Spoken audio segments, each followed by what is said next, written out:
todos os outros acabam. Você está aqui.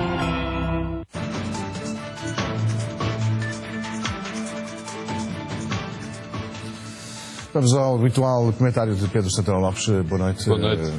Bem-vindo.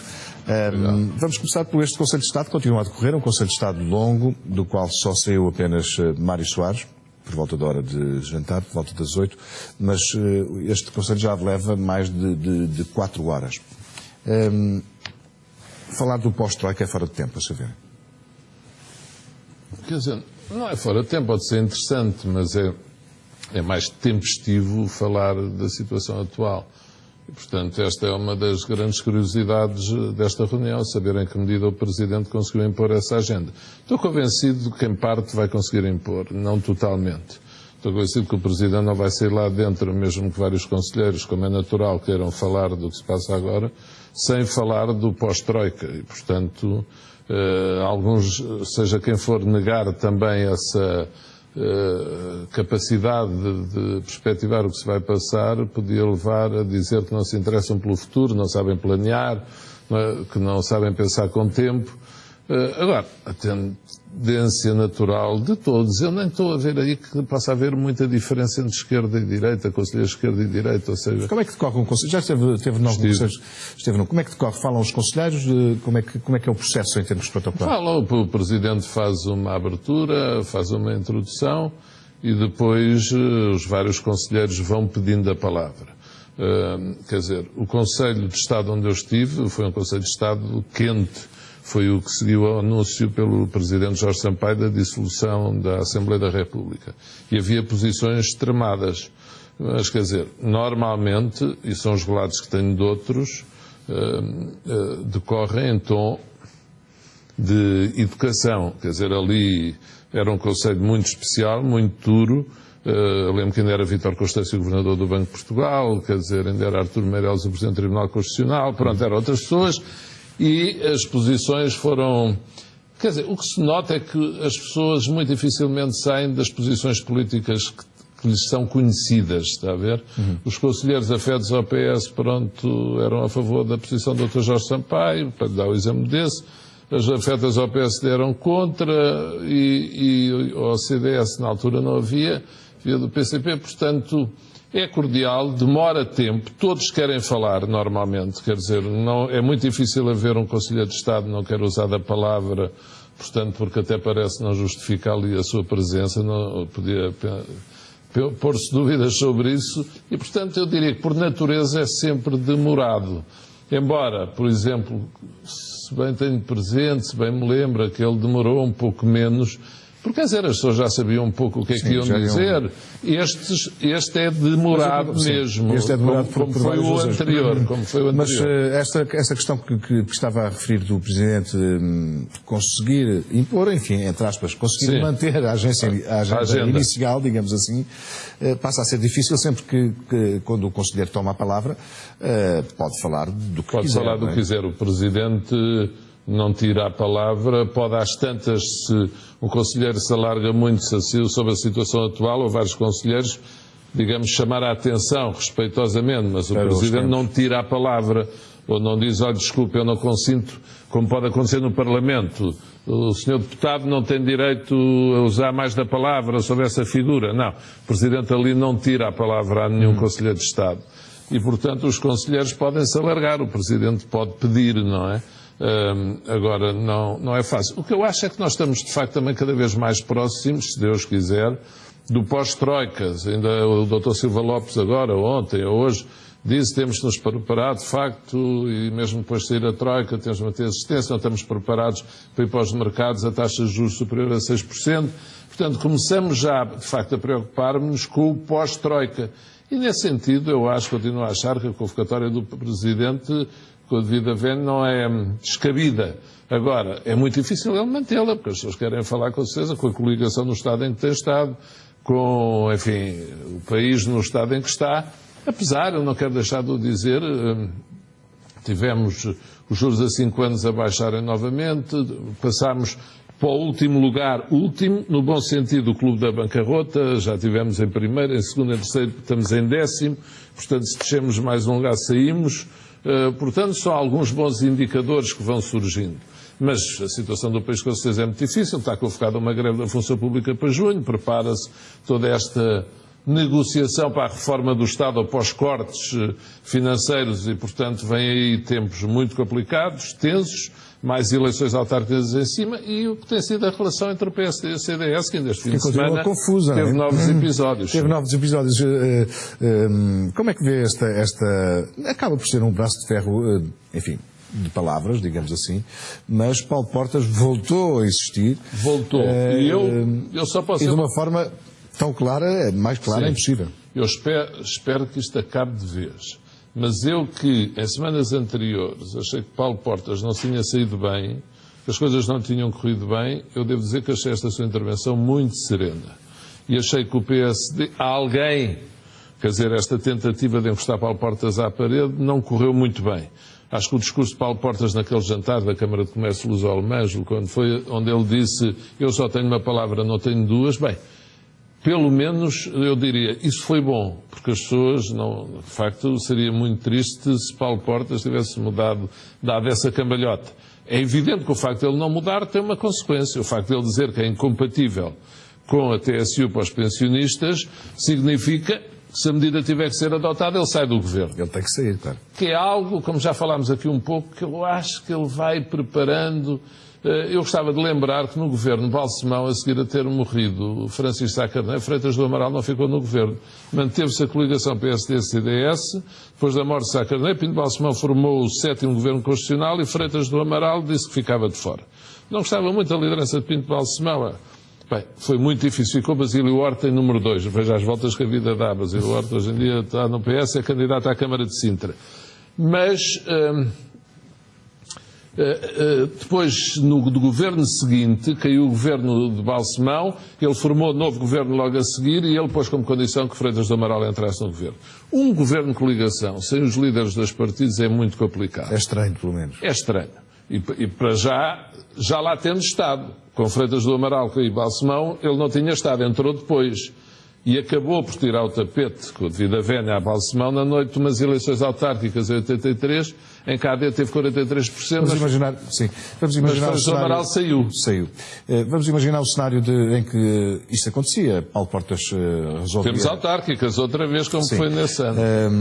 Saía do governo, pressupondo que o CDS-PP abandonaria também o Executivo, teríamos um governo minoritário, se Passos Coelho não se demitisse.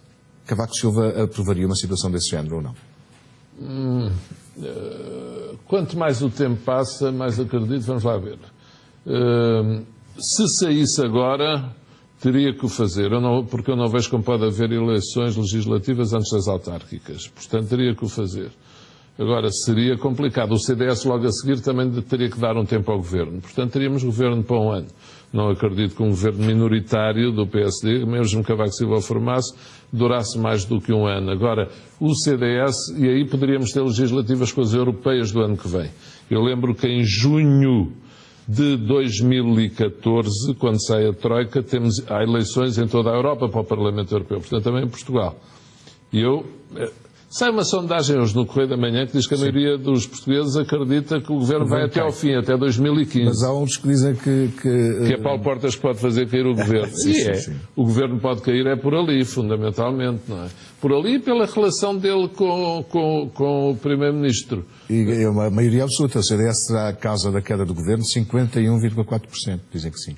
Pois, muito bem, mas isso também é um grande peso, é uma grande responsabilidade para Paulo Portas, que é uma arma que ele não pode usar mal, tem que usar muito bem. E, portanto, Paulo Portas também tem que pensar, se fizesse isso, o que é que faria depois.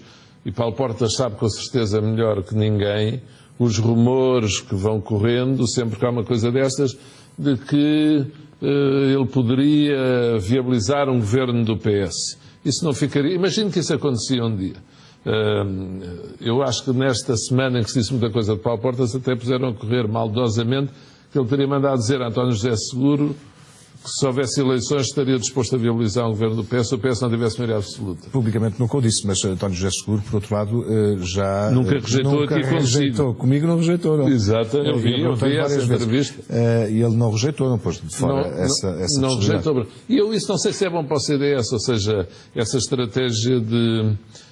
na prática, dois caminhos, essa estratégia de duas alternativas. Isso, na prática, era o partido rigorosamente ao centro, lá está, com que Freitas do Amaral sempre sonhou. Tanto podia dar-se com o PSD como com o PS, e Paulo Portas sempre contestou muito. Mas aí não estaria à direita do PSD?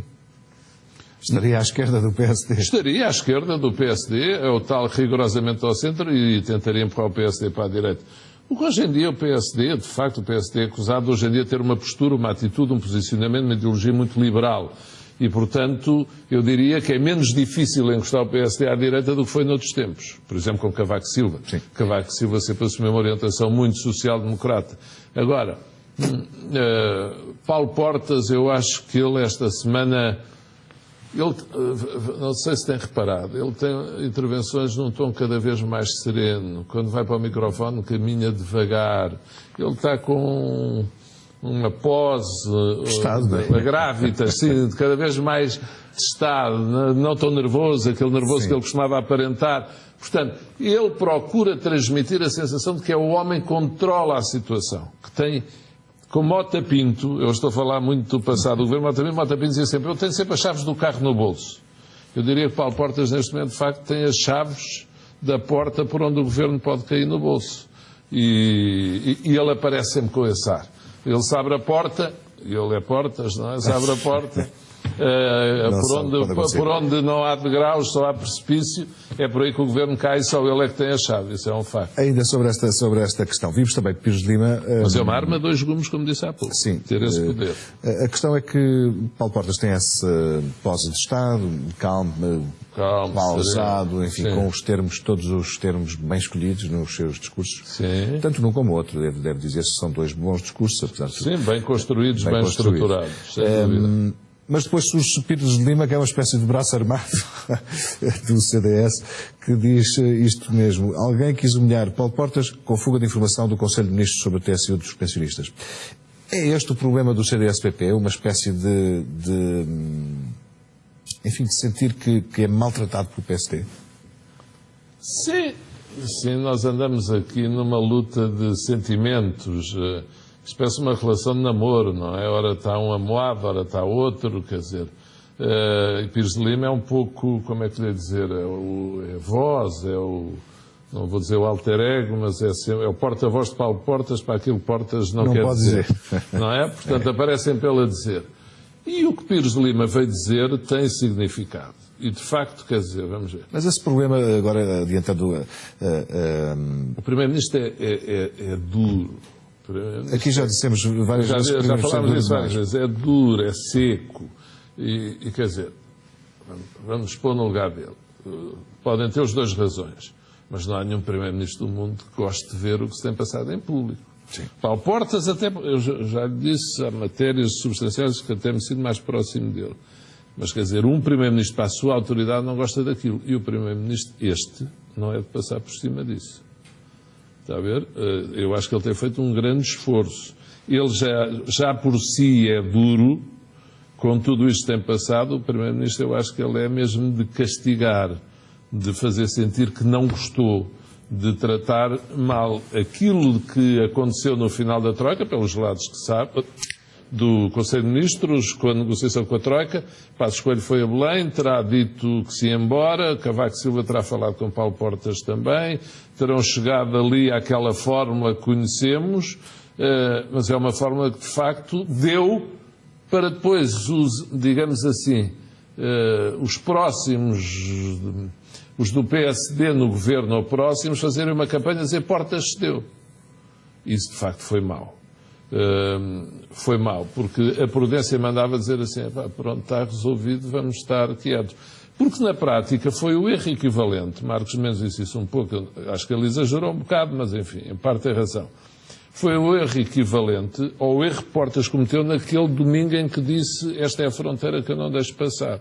Pois o PSD, em vez de ficar contente aos seus do PSD, não, vieram dizer, Paulo Portas teve que ceder.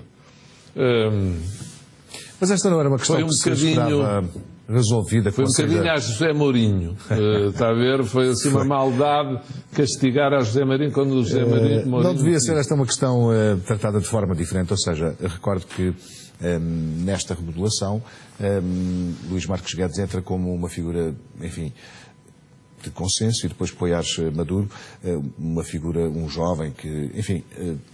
fazendo crer que Miguel Relvas era um problema de comunicação entre o PSD e o CDS-PP. A verdade é que é depois da saída de Miguel Relvas que se agrava este problema de comunicação interna, digamos. Eu vou dizer assim, as questões entre o PSD e o CDS e de comunicação posterior não tinham nada a ver com Miguel Relvas, como se prova. Miguel Relvas podia ter outras questões, que as pessoas criticassem, censurassem, agora não era por aqui. A questão é substancial entre o PSD e o CDS. Há divergências de facto de fundo e que não estão resolvidas e não são resolvidas, e há uma que ficou suspensa no ar. Quer dizer, este governo tem uma espada sobre a cabeça, quer saber se tem que aplicar ou não, até a e se tiver que aplicar, assina a sua própria morte. Com certeza, é beber o veneno, não é? Uma coisa, faz lembrar aquela história do bicho que vai atravessar o rio, não é? E leva como é que se diz? Leva outra às costas, não é? o escorpião, não é? E depois a meio é tão maldoso que morde mesmo, cai, morde o veneno e acabam por se afogar os dois. Aqui vamos ver se não se afogam os dois, não é? No discurso, para fechar esta questão, no discurso de Paulo Portas também é interessante observar que há alguma evolução, porque de fronteira de que não posso passar é uma coisa, incompatível não é exatamente a mesma coisa, mas ele também num discurso anterior, a meio, diz que se fará tudo para não aplicar essa medida, mas nunca diz que aquela medida é para não aplicar de facto. A pergunta, este encontramento é no sentido, se o Governo tiver que aplicar mesmo esta medida, acha que Paulo Portas se demite mesmo ou compreende, face àquelas circunstâncias, aí sim recua, justificando com as circunstâncias... Acho que ele não pode ficar. Assino que ele não pode ficar. Acho que ele não tem margem para ficar. Depois do que disse. Embora eu ache, lá está, eu já critiquei nestas semanas várias vezes, não quero insistir, nem tenho razão para criticar. Agora, o CDS concentrou-se ali, quando há outras medidas sobre os pensionistas, são duras, como já falámos. Sim, sim. A convergência das pensões da Caixa de Apresentações com os da privada, que são duras, levam a cortes de 10%, como já falámos várias vezes. E como falámos aqui a semana passada, a questão é no Orçamento de Estado a 15 de outubro, logo assim às autárquicas. E eu hoje digo, a semana passada disse que as autárquicas devem ser 29 de setembro ou 6 de outubro, eu acho que vão ser 29 de setembro. Não acredito que o Governo queira fazer autárquica a 6 de outubro, no dia a seguir ao 5 de outubro, com as confusões que pode haver, depois de ter saído de feriado e tudo, enfim. Não acho que seja fácil, depois desse dia festivo. Mas temos o Orçamento de Estado e aí, Paulo Portas, quer dizer, onde é que o Governo vai poupar os 400 milhões de euros? Se o Governo não conseguir poupar, nem houver vislumbre disso, Paulo Portas, a minha ideia é, ele vai tentar sair do Governo e que o CDS fique. Agora, eu não sei até que ponto é que o PSD vai aceitar isso, porque eu acho que tudo isso vai jogar já no pós-autárquicas. Portanto, o pós-autárquicas tem já os resultados dessas eleições que vão ser determinantes para muito o comportamento dos atores políticos. Portanto, eu continuo convencido que vamos ter, com mais novela, menos novela, esta maçadoria, mas vamos ter governo até às autárquicas de certeza. Eu não sei se teremos depois disso, não por causa das autárquicas, mas pelo tândem autárquicas entrega do Orçamento de Estado. Normalmente, nas linhas gerais, começa-se a discutir precisamente no final de setembro, começo de outubro, não é? Com certeza. E tem que ser entregue até 15 de outubro na Assembleia. Para o Orçamento ser entregue, tem que haver já acordo entre PS e CDS e Conselho de Ministros. Portanto, haver acordo depois, ali em cima das autárquicas, vai ser um exercício muito difícil. Muito difícil. Agora, pode acontecer. Mas, e vamos pensar assim. Se Paulo Portas saísse do Governo, tendo estado a relação com Passos Coelho como tem estado, isso seria mau para o ambiente no Governo. Nós há pouco falámos no lado difícil, mas não teria o outro lado como a vantagem, ou seja, não tornaria menos crispado o ambiente. Não se sabe, porque, como digo, eu estou convencido que nós vamos para 2014, que Paulo Portas, nesse ano, não vai querer muito estar no Governo, Estou convencido disso. Como digo, acho que ele em julho, já no Congresso, vai dar sinais, mesmo no partido, de passar o poder.